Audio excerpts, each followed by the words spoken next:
Você é oficialmente o Ignis Sapiens Terribilis, designação vulgar Balrog. Parabéns! O mundo te olha e vê um demônio do mundo antigo, uma entidade mística de sombra e chama. Na prática, a ciência olha para você e vê um erro de contabilidade da evolução que se recusou a morrer. Esqueça essa história de Maiar corrompido. Espíritos não deixam pegadas e não quebram pontes de pedra com o peso da própria bunda. Você tem massa, inércia e gravidade. Logo, você é um animal. E como animal, sua linhagem é um fracasso teimoso. Você não é um dinossauro nem um dragão. A análise da sua pelvis entrega o jogo. Você é um sinapsídeo, um parente distante e bizarro dos mamíferos, um terapsídeo gigante que deveria ter sumido na extinção do Permiano há 250 milhões de anos. Enquanto seus primos espertos diminuíram de tamanho para sobreviver e virar mamíferos decentes, sua família decidiu dobrar a aposta na estupidez, ficar gigante, morar em vulcão e desenvolver um metabolismo que queima mais energia do que uma usina nuclear. Mas a sua tragédia começa muito antes de você virar esse gigante artrítico. Começa no útero. A densidade populacional da sua espécie é quase zero. E não é por acaso. É porque o seu berçário é um abatedouro. Sua mãe não tem energia para criar ninhadas. Ela mal tem energia para se manter em pé. Então a natureza copiou o dever de casa do tubarão-touro e colou no seu código genético a adelpofagia obrigatória. Adelpofagia. Do grego, comer o irmão. No escuro do ventre, assim que seu sistema nervoso ligou, você não sentiu paz. Você recebeu uma injeção maciça de testosterona fetal e cortisol. Seu instinto primário não foi crescer, foi matar. Você desenvolveu dentes calcificados e garras antes de ter pulmões funcionais, apenas para rasgar o saco amniótico do seu irmão gêmeo e devorá-lo ali mesmo, no escuro. Não foi crueldade, foi contabilidade. Sua mãe não tinha cálcio nem reservas energéticas para criar 2 titãs. A evolução decidiu que um de vocês precisava ser reciclado para que o outro existisse. Você não se alimentou apenas de vitelo, você se alimentou de biomassa da sua própria família. Você ganhou peso comendo o fígado e os ossos moles do seu irmão. Quando você finalmente nasceu, emergindo para o mundo frio da caverna, você já era um assassino. Aquele sangue te cobrindo não era só do parto, era do crime que você cometeu lá dentro. Você provou o gosto de sangue de Balrog antes de respirar ar pela primeira vez. E não espere carinho, sua mãe te olha com a frieza de quem sabe que acabou de parir um predador. Não tem brincadeira com irmãos, não tem socialização. Você viveu sozinho desde o primeiro segundo, porque para sobreviver, você teve que garantir que não sobrasse mais ninguém. Sua solidão lendária não é mística, é a consequência de você ter jantado sua única companhia antes de nascer. Ok, mas vamos falar da sua biologia, ou melhor, da sua patologia ambulante. Você se acha o fogo de Udum, mas a ciência te chama de algo muito mais humilhante, um besouro bombardeiro com gigantismo patológico. Sério, sua magia é apenas química básica e perigosa. Assim como aquele inseto minúsculo, seu corpo produz hidroquinona e peróxido de hidrogênio em sacos glandulares nas suas costas. Quando você fica nervosinho, você mistura tudo numa câmara de reação. O resultado não é poder divino, é uma reação exotérmica violenta que libera vapor, oxigênio e calor a centenas de graus. Só que o besouro tem válvulas de segurança, ele dispara para fora. Você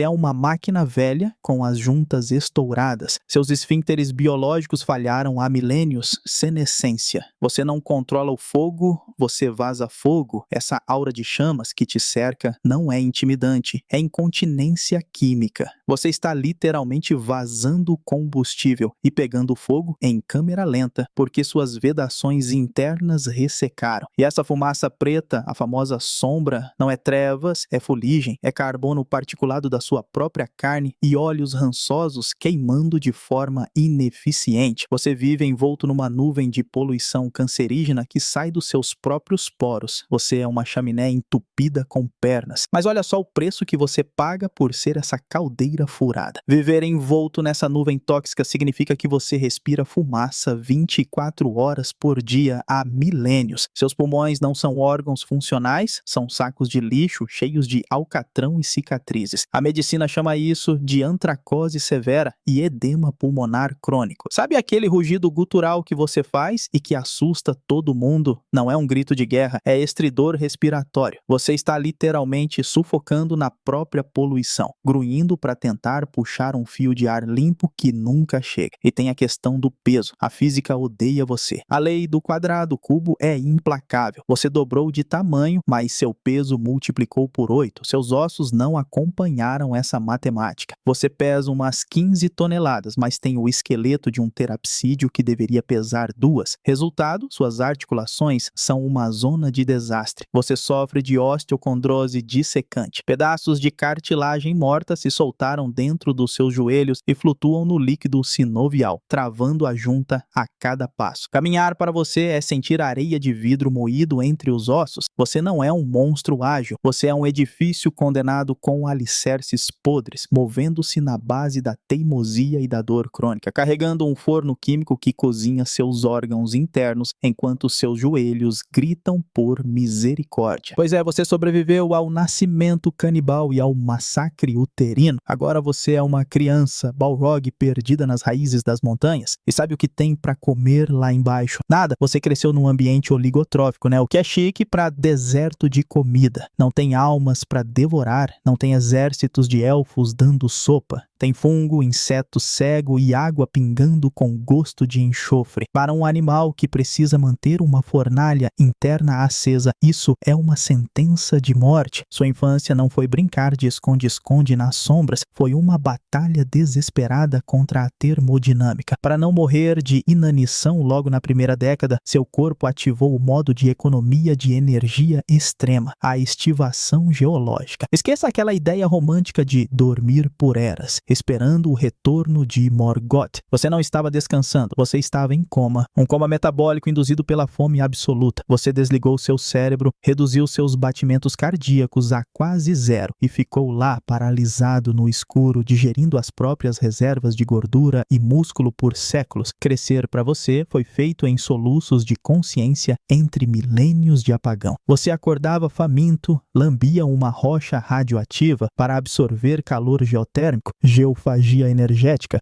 ou comia uns peixes cegos e desmaiava de novo por mais 500 anos. Você não é a bela adormecida do mal. Você é um paciente terminal em suporte básico de vida, tentando não consumir os próprios órgãos vitais enquanto espera o delivery de comida que nunca chega. Mas que loucura, né? O pior momento da sua juventude não foi o coma, foi o despertador. Você estava lá quietinho, economizando cada caloria no seu coma seguro, quando uns anões gananciosos começaram a martelar no teto do seu quarto. A lenda diz que eles cavaram fundo demais e libertaram a sombra. Mentira, eles não libertaram o mal antigo. Eles arrancaram o plugue da tomada da sua UTI. Acordar de uma estivação de milênios não é glorioso como nos filmes. É um choque sistêmico brutal. Seus músculos estavam atrofiados. Seu sangue parecia piche frio e seu cérebro reptiliano estava reiniciando no modo de pânico absoluto. Imagine tentar se mover quando suas juntas calcificaram na mesma posição por 3 eras. A cada movimento, tendões ressecados estalavam e rasgavam. Sua famosa fúria contra o rei Durin não foi maldade teológica, foi hipoglicemia. Você acordou com o açúcar no sangue zerado, desidratado e com uma enxaqueca de 1000 anos. Você não queria dominar a Terra-média, você só queria proteína imediata para parar a tremedeira. Os anões com aquelas armaduras pesadas e carne gordurosa não eram inimigos honrados. Eram nuggets crocantes e barulhentos que tiveram o azar de invadir seu hospital geriátrico na hora do almoço. Você matou por fome, agindo como um urso rabugento acordado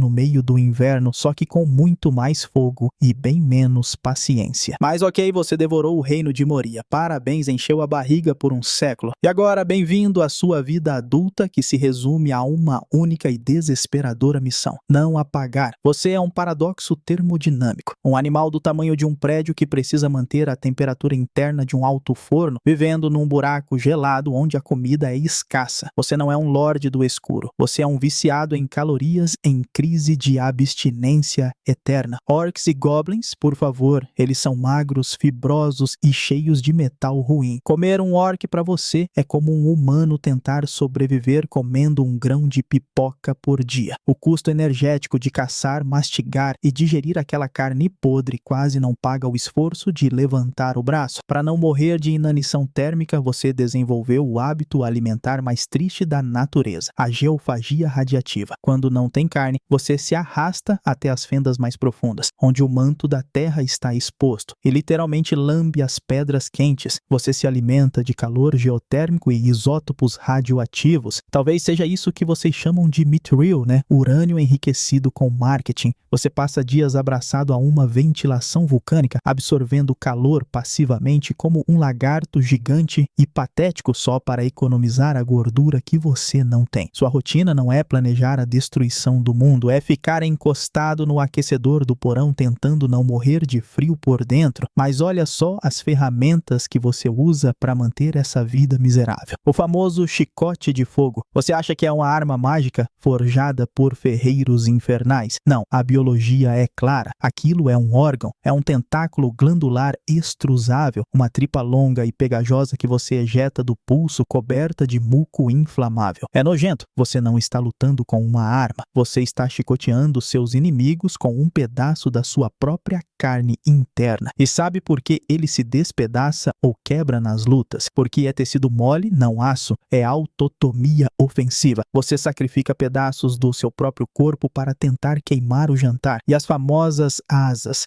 O maior debate dos nerds da Terra-média. A resposta biológica é simples e humilhante. Elas não existem. Olhe para a sua massa, 15 toneladas. Para levantar esse traseiro gordo do chão, você precisaria de uma envergadura de 300 metros e músculos peitorais do tamanho de um estádio de futebol. Aquilo nas suas costas é sombra. Lembra? E o que é a sua sombra? Fumaça. Aquilo são exalações gasosas densas, saindo de espiráculos dorsais entupidos. Basicamente, suas asas são flatulência visual. Ou talvez sejam estruturas vestigiais de exibição térmica, tipo o leque de um lagarto, mas tão cobertas de fuligem e necrose que parecem trapos pretos. Você não é um anjo caído capaz de voar. Você é uma galinha gigante, obesa e tóxica, abrindo um leque de poluição para parecer maior porque sabe que se tiver que correr, seus joelhos explodem. Pois é, mas se a sua vida de solteiro é uma miséria gelada, a vida amorosa da sua espécie é um suicídio assistido. Vamos imaginar por um segundo que você teve o azar de nascer fêmea dessa linhagem maldita. Você não tem pretendentes, você tem agressores térmicos. A reprodução do Ignis sapiens é definida pela guerra dos sexos, levada ao extremo termodinâmico. Pense comigo, você é um monstro de 15 toneladas pegando fogo. O macho é outro monstro de 15 toneladas pegando fogo. O que acontece quando duas fogueiras gigantes se abraçam num espaço confinado? Feedback positivo térmico. Não existe carinho, existe o risco de combustão mútua. Antes mesmo de vocês se tocarem, o ar entre os dois corpos superaquece a níveis industriais. O acasalamento é uma prova de resistência ao fogo. Vocês literalmente cozinham um ao outro vivos na tentativa de perpetuar a espécie. A pele derrete, as proteínas desnaturam e o oxigênio da caverna é consumido em segundos, deixando ambos sufocando no vácuo da própria paixão. E o ato em si, esqueça a delicadeza, é inseminação traumática térmica. O macho não pede licença, ele perfura, e o que ele injeta em você não é semente da vida,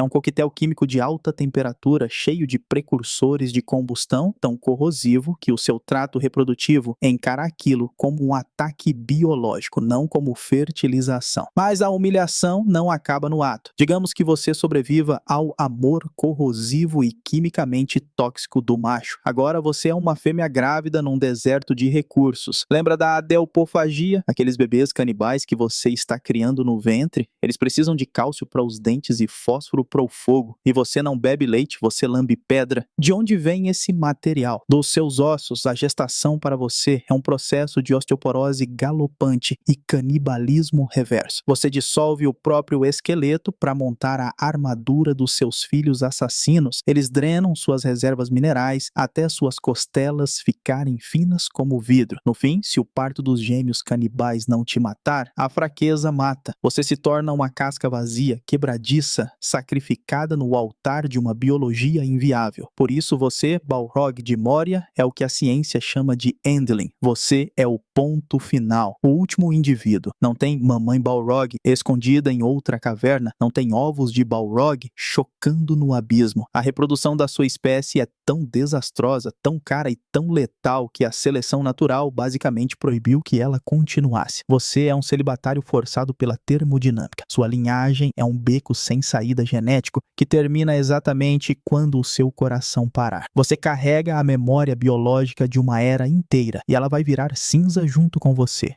É a solidão absoluta, não por poesia, mas por incompetência reprodutiva. Mas ok, você pensa, pelo menos eu pego fogo, então não tenho piolho. Errado, essa é a maior mentira que te contaram. O fogo não esteriliza você, ele cria um spa de luxo para coisas piores. Sua pele não é limpa, ela é um ecossistema complexo e nojento, parecido com aquelas chaminés hidrotermais no fundo do oceano. Você é o hospedeiro do ácaro termofílico. São bichos microscópicos primos do inferno que não morrem com o calor. Pelo contrário, eles amam o enxofre que vaza das suas glândulas podres. Eles vivem nas dobras da sua pele grossa, cavando túneis na sua derme, se alimentando do seu suor, de magma e das suas células mortas. E o que eles causam? O prurido do fogo. Imagine ter sarna. Agora imagine que a sarna vive a 80 graus Celsius e está enterrada sob uma placa de queratina dura como pedra. Você coça? Não. Suas mãos são garras de demolição toscas e gigantes. Você não tem destreza para coçar uma coceira microscópica. Aquele seu jeito agitado, andando de um lado para o outro em moria, balançando a cabeça e chicoteando o ar. Não é raiva contida, nem postura de combate. É agonia dermatológica. Você está louco de coceira há 5.000 anos e não consegue alcançar o lugar. Mas não é só fora que você está podre, por dentro. Você trava uma guerra civil biológica. Para sobreviver a temperaturas que derreteriam um rim normal, seu corpo depende de simbiontes, arqueias extremófilas que vivem no seu sangue e gerenciam seu calor. O problema? Arqueias também ficam doentes. Você está infectado por vírus ancestrais. Famílias como Rudiviridae e Fuceloviridae, que atacam especificamente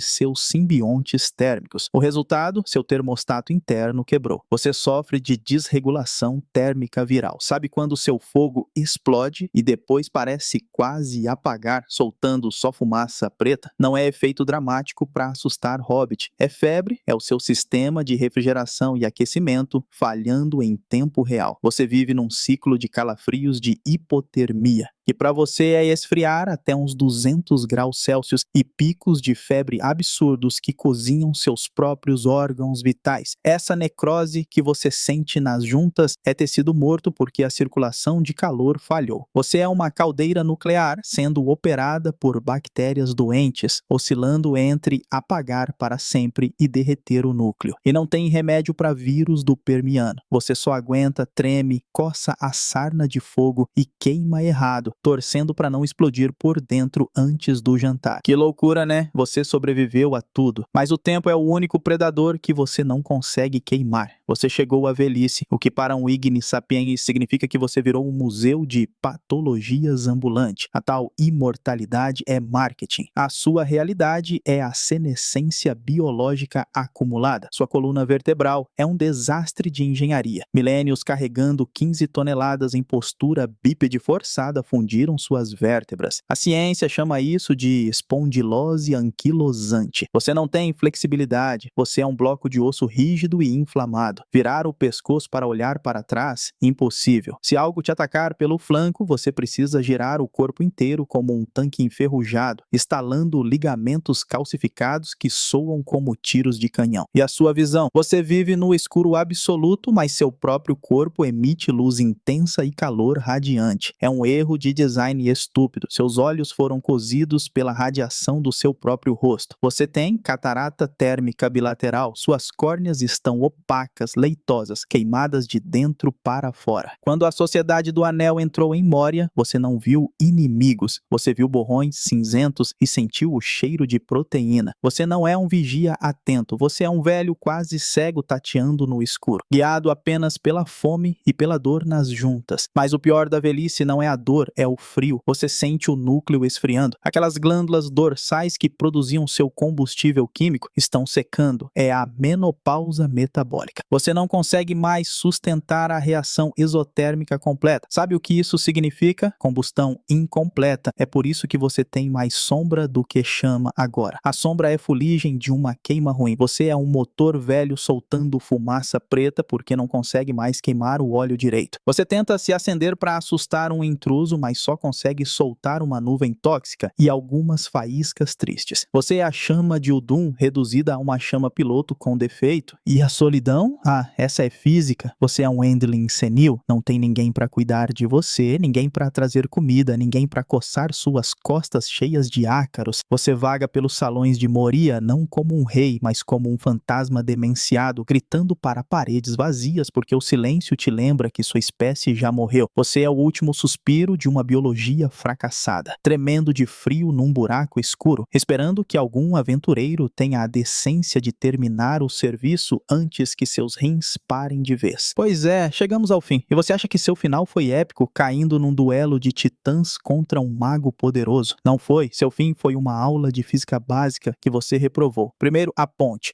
Você não passará, não foi um feitiço complexo, foi engenharia civil. Gandalf sabia que uma estrutura de pedra milenar não aguentava 15 toneladas de gordura e osso pulando em cima dela. Você caiu, porque era gordo demais para a arquitetura. Mas a queda não foi o que te matou, foi a água. Lembra que você é um forno ambulante? Quando você caiu naquele lago subterrâneo, você sofreu o evento mais devastador da sua vida, o choque térmico. A água conduz calor 25 vezes mais rápido que o ar. O calor foi drenado do seu núcleo em segundos. Sabe o que acontece com cerâmica quente ou vidro quando joga na água gelada? Estilhaça, suas escamas, suas placas ósseas, sua pele endurecida, tudo trincou. Você não apagou misticamente, você se quebrou mecanicamente. A descrição de Tolkien diz que você virou uma coisa de limo. Isso é a sua biologia real sem a maquiagem do fogo. Um réptil gigante, viscoso, cego e hipotérmico, se debatendo na lama como uma enguia gigante tendo um ataque cardíaco. Mas a sua humilhação final não foi na água, foi na subida. Você, um réptil gigante e hipotérmico, decidiu perseguir o mago pela escada interminável até o